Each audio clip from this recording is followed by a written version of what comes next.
یہودی تو نہیں آ گئے سوالوں کے جواب پوچھنے؟ ہاں مولا، وہی یہودیوں کا وفد ہے، وہ سوال پوچھنا چاہتے ہیں، باہر تشریف لے آئے۔ مولا باہر آتے ہیں۔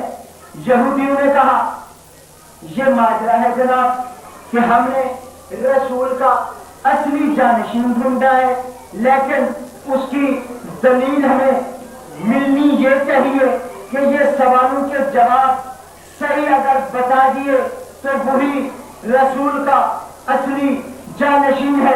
مولا نے فرمایا اے یہودیوں، یہ بتاؤ کہ میں تمہارے سوال بھی بتاتا جاؤں، جواب بھی دیتا جاؤں، یہ سوال تم خود کر لو، جواب میں دیتا ہوں۔ انہوں نے کہا مولا، لطف اس بات میں ہے کہ ہم ایک ایک کر کے سوال کرتے ہیں، آپ جواب دیتے رہیں۔ توجہ رہو، ان نے پہلا سوال دہرایا آسمان کا تالا کیا ہے؟ مولا نے فرمایا آسمان کا تالا ہے اللہ کے ساتھ کسی کو شریک ٹھہرانا۔ جو بھی اللہ کے ساتھ کسی کو شریک کرے گا آسمان پہ تالے لگ جاتے ہیں، اس کی کوئی دعا کوئی فریاد اوپر نہیں جاتی۔ انہوں نے کہا مولا اس تالے کی چابی کیا ہے؟ مولا نے فرمایا اس کی چابی ہے لا الہ الا اللہ۔ یہ فائنڈ لو، یہ تالا کھل جائے گا، ساری دعائیں اللہ کی طرف جائیں گی۔ انہوں نے تیسرا سوال کیا مولا وہ کون سی قبر ہے جس میں اپنے مجنون کو 7 سمندروں کی سیر کرے گا؟ مولا نے فرمایا وہ مچھلی کا پیٹ ہے جس نے حضرت یونس کو اپنے پیٹ میں لے لیا، اور اس مچھلی نے حضرت یونس کو 7 سمندروں کی سیر کرے گی۔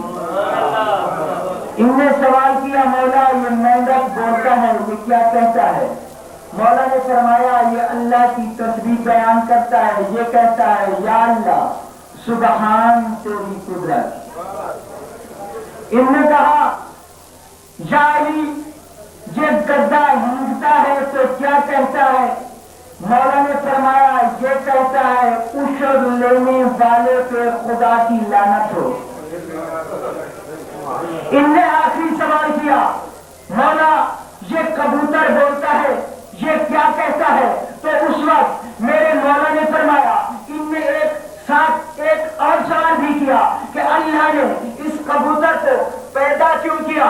تو مولا نے فرمایا او یہودیوں سن لو، اللہ نے اس کبوتر کو پیدا اس لیے کیا کہ اللہ علم الغیب جانتا ہے، وہ عالم الغیب ہے، وہ مستقبل کے حالات سے واقف ہے، وہ جانتا تھا کہ مستقبل میں کچھ ایسے حالات پیش آئیں گے کہ جس دور میں میرے ماننے والوں پہ زبان بندی لگ جائے گی اور وہ میرے دشمنوں پہ لعنت نہیں بھیج سکیں گے۔ اس لیے اللہ نے اس کبوتر کو خلق کر دیا تاکہ یہ کبوتر جا کر ہر منافق کے ساتھ بیٹھ کر کہے یا علی تیرے دشمنوں پہ خدا کی لعنت ہو۔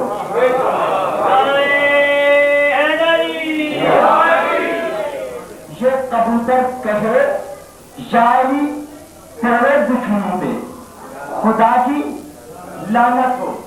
اس لیے اللہ نے اس کبوتر کو خلق کیا، یہ ہے اس کی وجہ تخلیق۔ اب معاملہ کہاں پہنچا؟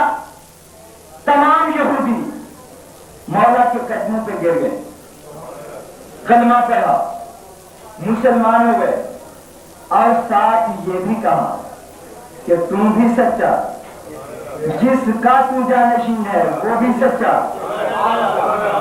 نعرہ تکبیر، نعرہ رسالت، نعرہ حیدری، نعرہ صلوات۔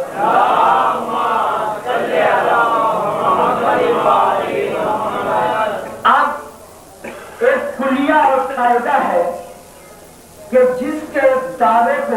ختم کرنا ہو اس کے گواہوں کو ختم کیا جاتا ہے.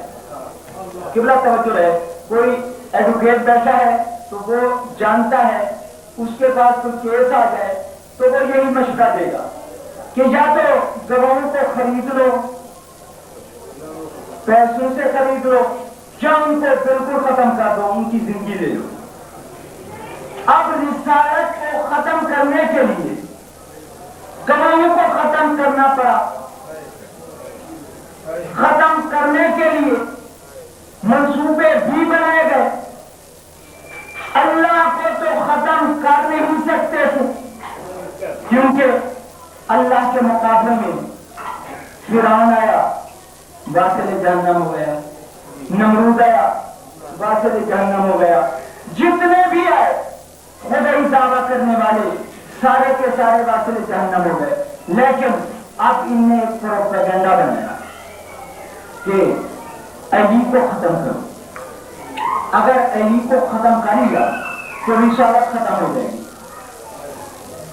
رسالت ختم ہو جائے گی. اب دیکھیں علی کو ختم کرنے کے لیے، علی کا نام مٹانے کے لیے صرف ایک نہیں بلکہ دنیا کی پوری طاقتیں، دنیا کے پورے بادشاہ، حتیٰ کہ اول علی کے خلاف تھا، ثانی علی کے خلاف، ثالث علی کے خلاف، بنو امیہ علی کے خلاف، بنو عباسیہ علی کے خلاف، منبر علی کے خلاف، کتابت علی کے خلاف، کتابت علی کے خلاف، حتیٰ کہ مسجد میں بیٹھ کر منصوبے علی کے خلاف بنائے گئے. لیکن خدا کی قسم تاریخ کو پڑھو، زمانہ گواہ ہے، تاریخ گواہ ہے کہ اول مٹ گیا، ثانی مٹ گیا، ثالث مٹ گیا، بنو امیہ ختم ہو گئے، بنو عباسیہ واصل جہنم ہو گئے، تاخت لگ گئے، تاج پلٹ گئے، اور آپ بکھر گئے، کچھ ادھر گئے، کچھ ادھر گئے.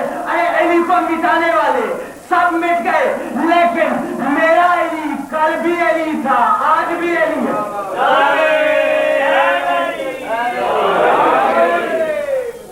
میرا علی کل بھی علی تھا، آج بھی علی ہے. مٹانے والے مٹ گئے لیکن جس کو مٹانا چاہا اس کا نام قیامت تک زندہ.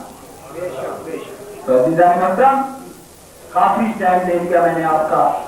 ایک جملہ کہوں گا جناب عباس کی عظمت میں کہ جنگ صفین میں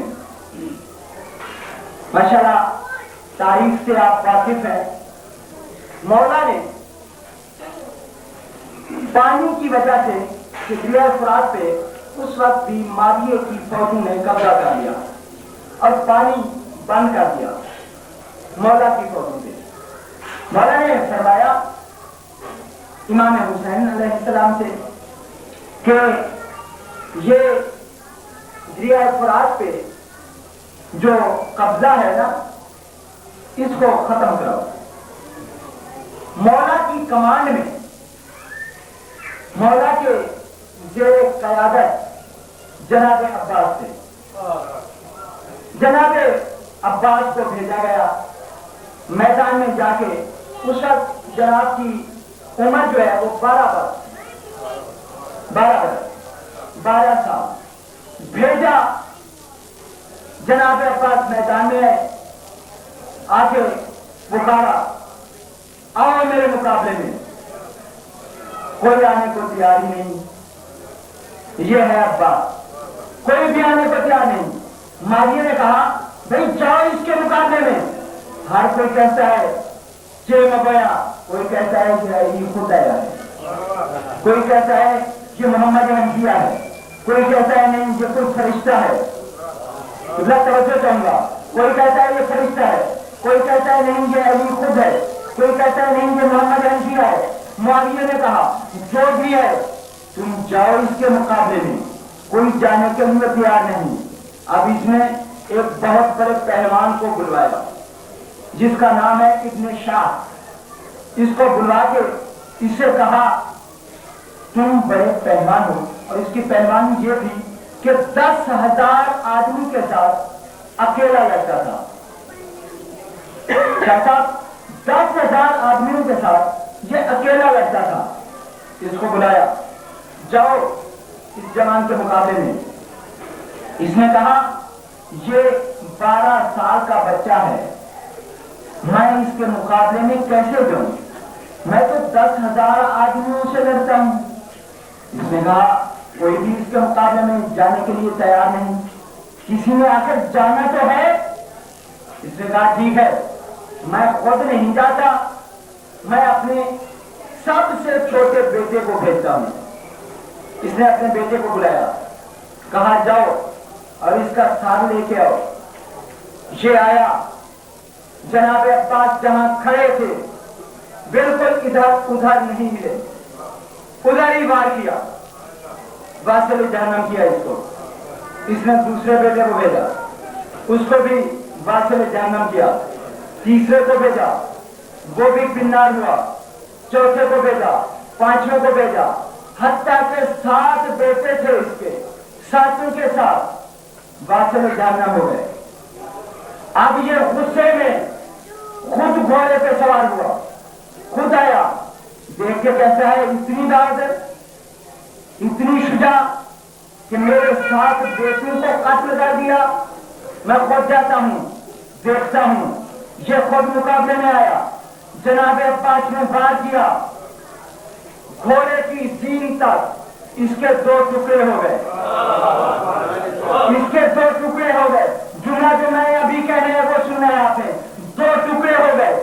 جناب مولا امیر نے دیکھا کہ عباس نے اس بڑے پہلوان کو بھی فنار کر دیا، اب جلدی سے بلایا، عباس واپس آ جاؤ، کسی کی نظر نہ لگ جائے۔ تاریخ کے جملے، عباس واپس آ جاؤ بیٹا، کسی کی نظر نہ لگ جائے۔ عباس واپس آئے، جناب امیر المومنین نے بڑھ کر جناب عباس کی پیشانی کو چوما، چوم کے کہتے ہیں عباس تجھے اس لیے واپس بلایا کہ ہو سکتا ہے کسی بد نظرے کی نظر لگ جاتی، لیکن میں ہاتھ باندھ کے عرض کروں گا مولا شاید اس میں کچھ دیر ہو گئی تھی، نظر تو لگ چکی تھی عباس کو، عباس کو نظر تو لگ چکی تھی سکھنے میں۔ اداکاروں ذاکرہ تھی جو جناب عباس کے مصائب پڑھا کرتی تھی، اس کو عالم خواب میں جناب سیدنا نے آ کے فرمایا اے ذاکرہ تم مصائب ٹھیک پڑھتی ہے لیکن ایک روایت نہیں پڑھتی، یہ ضرور پڑھا کر۔ اس نے ہاتھ باندھ کے آپ کیا، بی بی وہ کون سی روایت ہے؟ جناب سیدہ نے رو کر فرمایا یہ ضرور پڑھا کر عباس کے مسائل میں کہ جس شاہ سوار کے بازو کٹ جائے وہ زمین سے کیسے اترتا ہے،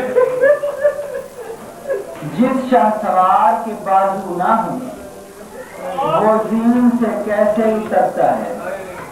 عزادارو یوم عاشور کو جب کوئی نہ رہا، اصحاب بھی شہید ہو گئے،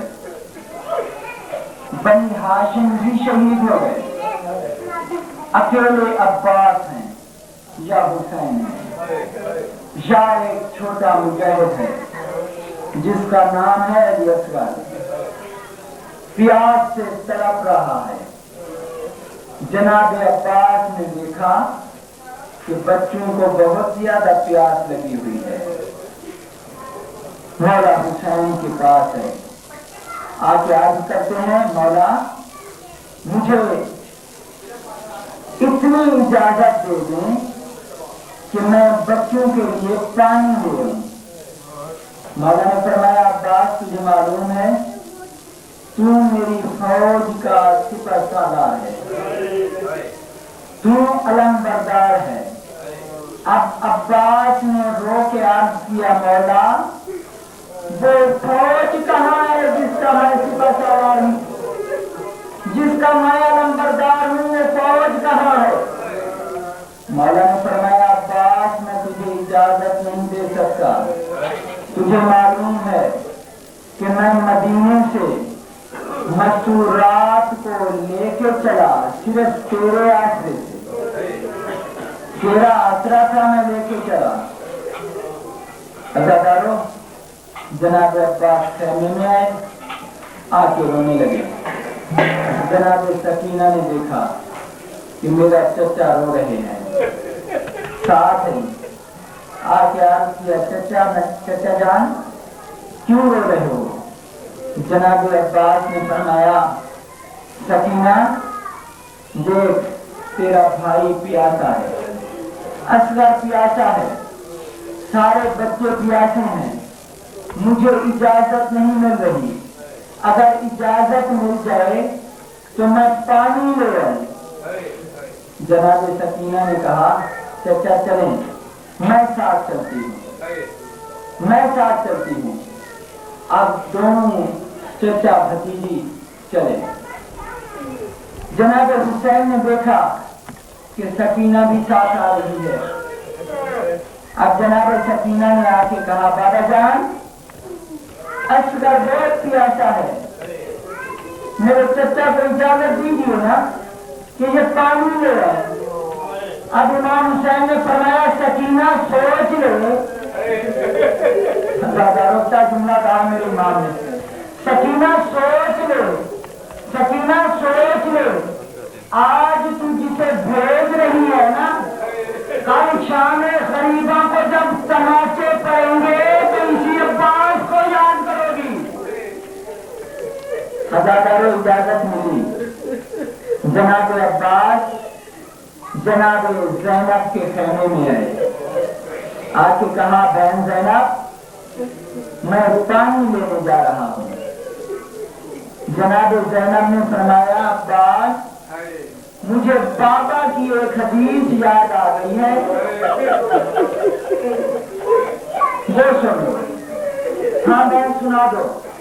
جناب زینب نے فرمایا میری عمر 3 یا 4 سال تھی، مجھے بابا نے زانوں پہ بٹھایا ہوا تھا، میرے بازو سے چادر اتری، میرے بابا نے میرے بازو کا بوسہ لیا اور فرمایا زینب انہی ہاتھوں میں تجھے رسیاں بندھیں گی۔ عباس مجھے یقین نہیں آتا تھا کہ جس بہن کے 18 غیرت مند بھائی اس کے ہاتھوں میں کون رسیاں باندھے گا، لیکن اب جب تو میدان کی طرف جا رہا ہے مجھے یقین ہو گیا کہ ہم اجڑ گئے، مجھے یقین ہو گیا کہ میرے ہاتھوں میں رسیاں بندھیں گی۔ عزادارو میں تاریخ میں یہ پڑھ رہا تھا کہ کسی بچے نے جناب عباس کی شہادت کے بعد پانی نہیں مانگا، کوئی ثابت کر دے کسی بچے نے جناب عباس کی شہادت کے بعد پانی مانگا ہو، کسی نے پانی نہیں مانگا۔ عزادارو جناب عباس گھوڑے پہ سوار ہوئے، میدان کی طرف چلے، لیکن جنگ کی اجازت پھر بھی نہیں ملی۔ جناب حسین نے صرف ایک نیزہ لے جانے کی اجازت دی، نیزہ ہاتھ میں ہے، لے کے چلے، ایک ہاتھ میں مشکیزہ ہے، فوجوں کے پہرے کو ہٹایا، مختصر فوجوں کا پہرا تھا، 10,000 سپاہی متعین تھے، 10,000 سپاہیوں کے پہرے کو توڑا، دریائے فرات پہ آئے، آ کے مشکیزے کو پانی سے بھرا، مشکیزہ بھر کے خیام کی طرف رخ کیا۔ اب عمر صاحب نے آواز دی کہ اگر یہ پانی حسین کے خیام تک پہنچ گیا تو ہم جنگ ہار جائیں گے۔ اداکار جیسے ہی اس ملعون نے یہ آواز دی، جتنی فوجیں تھیں میمنہ ٹوٹا، میسرہ ٹوٹا، جتنے فوجی تھے، کوئی عباس کو تیر مار رہا تھا، کوئی تلوار مار رہا تھا، کوئی دور سے پتھر مار رہا تھا، حتیٰ کہ ظلم کی نوبت یہاں تک پہنچ چکی تھی کہ یہ نیزوں کے آگے آگ لگا کر عباس کو مار رہے تھے، ازادار و عباس ان کو سنار کر رہے تھے، عباس خیام کی طرف بڑھ رہے تھے کہ اتنے میں ایک ملعون نے چھپ کر عباس کے دائیں بازو کو کاٹا، عباس نے مشکیزہ بائیں بازو میں لیا، اتنے میں ایک ملعون نے وار کیا، عباس کا بائیں بازو بھی کٹ گیا،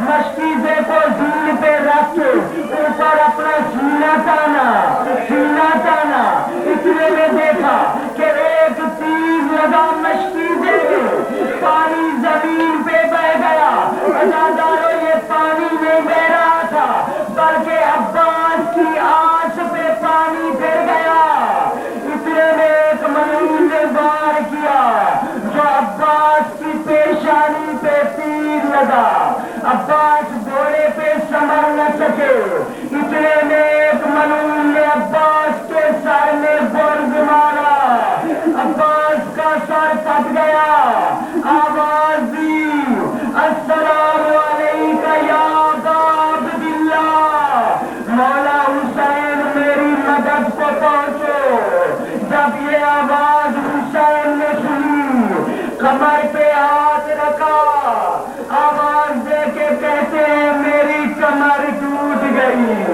ازادار حسین میدان کی طرف آئے، آگے دیکھا عباس پڑے ہوئے ہیں، زخموں سے چور چور عباس پڑے ہوئے ہیں، آگے حسین نے عباس کے سر کو اپنے زانوں پہ رکھا، اپنے زانوں پہ رکھ کے دیکھا کہ عباس رو رہے ہیں، ازادار عباس رو رہے ہیں، مولا حسین نے پوچھا عباس روتے کیوں ہو؟ عباس نے عرض کیا مولا میری آنکھوں سے خون کو صاف کر دو، میں آپ کی آخری بار زیارت کرنا چاہتا ہوں، مولا نے خون کو صاف کیا، اب پوچھا عباس کوئی آخری وصیت تو نہیں ہے، کوئی آخری وصیت تو نہیں ہے؟ عباس نے رو کے کہا مولا میرا لاشا خیام میں نہ لے کے جانا، میں سکینہ کو کیا منہ دکھاؤں گا، ازادارو خالی علم لے کر حسین خیام کی طرف آئے، بیبیوں نے دیکھا خالی علم کو، ایک بین کیا بائی جابا بائی جابا بائی جابا،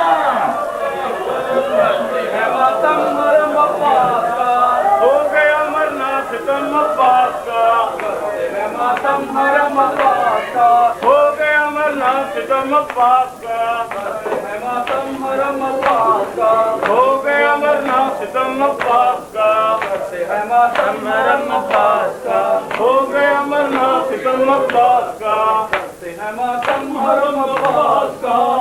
گیا مرنا ستم عباس کا، ہو گیا مرنا ستم عباس کا، ہو گیا مرنا ستم عباس کا، ہو گیا مرنا ستم عباس کا، ماتم حرم عباس کا، ہو گیا مرنا ستم عباس کا،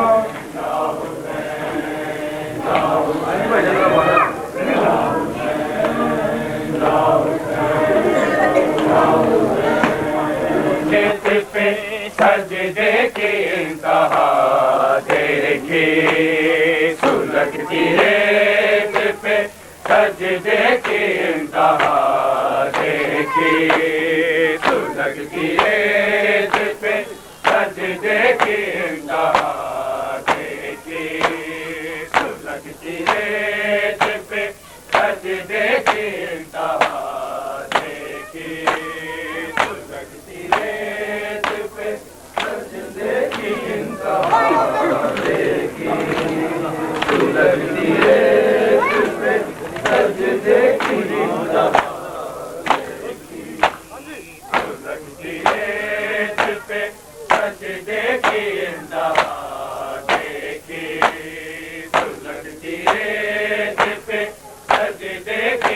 انتہا دیکھی سلگتی ریت پہ سجدے کی انتہا دیکھی سلگتی ریت پہ سجدے کی انتہا سلگتی ریت پہ سجدے کی انتہا دیکھی سلگتی ریت پہ سجدے کی انتہا دیکھی سلگتی ریت پہ سجدے کی انتہا دیکھی سلگتی ریت پہ سجدے کی انتہا دیکھی کسر میں وارث تتہے میری داد دیکھے میری داد دیکھے سلگتی ریت پہ سجدے کی انتہا دیکھے سلگتی ریت پہ سجدے کی انتہا دیکھی سلگتی ریت پہ سجدے کی کسر میں وارث تتہے میری داد دیکھے میری داد دیکھے سلگتی ریت پہ سجدے کی انتہا دیکھے سلگتی ریت پہ سجدے کی انتہا دیکھی سلگتی ریت پہ سجدے کی انتہا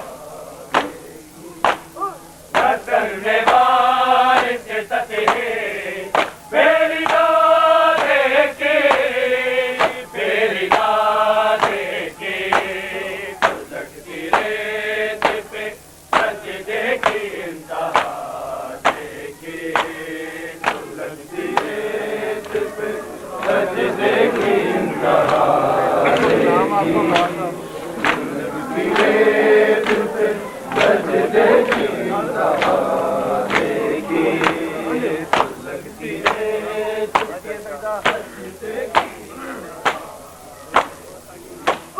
یہ سجدہ وہ ہے کہ جس نے بچایا دین خدا اگر یہ سجدہ نہ ہوتا تو کچھ بھی نہ ہوتا اسی سجدے میں بنیاد لا الہ دیکھے لا الہ دیکھے سلگتی ریت پہ سجدے کی انتہا دیکھی سلگتی ریت پہ سجدے کی انتہا دیکھی سلگتی ریت پہ سجدے کی انتہا دیکھی یہ سجدہ وہ ہے کہ جس نے بچایا دین خدا اگر یہ سجدہ نہ ہوتا تو کچھ بھی نہ